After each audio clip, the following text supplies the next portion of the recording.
अक्सर कई लोग कथा में जाते तो है, कथा सुनते भी है, लेकिन उस बात को फॉलो नहीं करते, उस बात पे अमल नहीं करते। तो ये आज की जो स्टोरी, आज की जो कथा है, ये उन्हीं लोगों के लिए है कि एक बार एक गांव में व्यक्ति रहता था। वो महाराज जी की कथा सुनने हमेशा जाया करता था। ऐसा करते करते उसको 20 साल हो गए। अब 20 साल जब हो गए, महाराज जी की कथा लगातार सुन रहा था, लेकिन एक दिन उसको अर्जेंट काम आ गया, एक दिन उसको अति आवश्यक कार्य आ गया, जिसकी वजह से उसको गांव से बाहर जाना पड़ा। लेकिन उसका नियम था कि वो महाराज जी की कथा रोज सुनेगा। तब अब की बार उसने अपने बेटे को बोला कि तुम जाना और महाराज जी की कथा का श्रवण करना, रोज जाना, जब तक मैं 4 दिन तक घर पर नहीं हूँ तुम कथा सुनने जाना। तो उसके बेटे ने, जो उसके पिता ने कहा था, उन्होंने माना। अब वो पहुंच गए सीधे महाराज जी की कथा में। 4 दिन तक उन्होंने लगातार महाराज जी की कथा सुनी। अब जब चौथे ही दिन उनके पिताश्री आए, तब उन्होंने क्या देखा कि घर के बाहर तो बहुत सारी गैया हैं।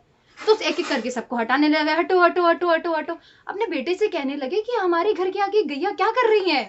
तो उन्होंने कहा, पिताश्री आपके महाराज जी ने तो बताया था। कह रहे, महाराज जी ने बताया था? क्या बताया था? उन्होंने बोला था कि गैयाओं की सेवा करनी चाहिए, सनातन तो यही एक कहता है।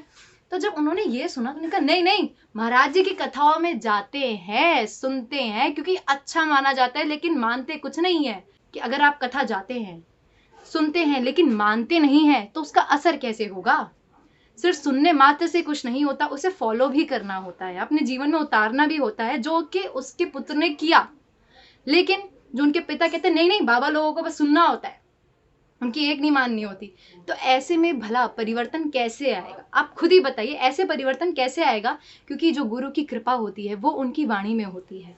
उनकी वाणी से आप पूरे शास्त्रों का अध्ययन जब आप सुनते हैं, तब आप उनको जब फॉलो करते हैं, तब आपकी जिंदगी में सुधार आता है। 20 साल से वो सुन रहे थे, लेकिन एक चीज का पालन नहीं करते थे, न गौ माता की सेवा, न किसी और चीज का। तो इन चीजों को फॉलो करिए, तभी जाके माना जाएगा कि आपने कथा को असलियत में सुना है और उसे फॉलो किया है। हरे कृष्णा।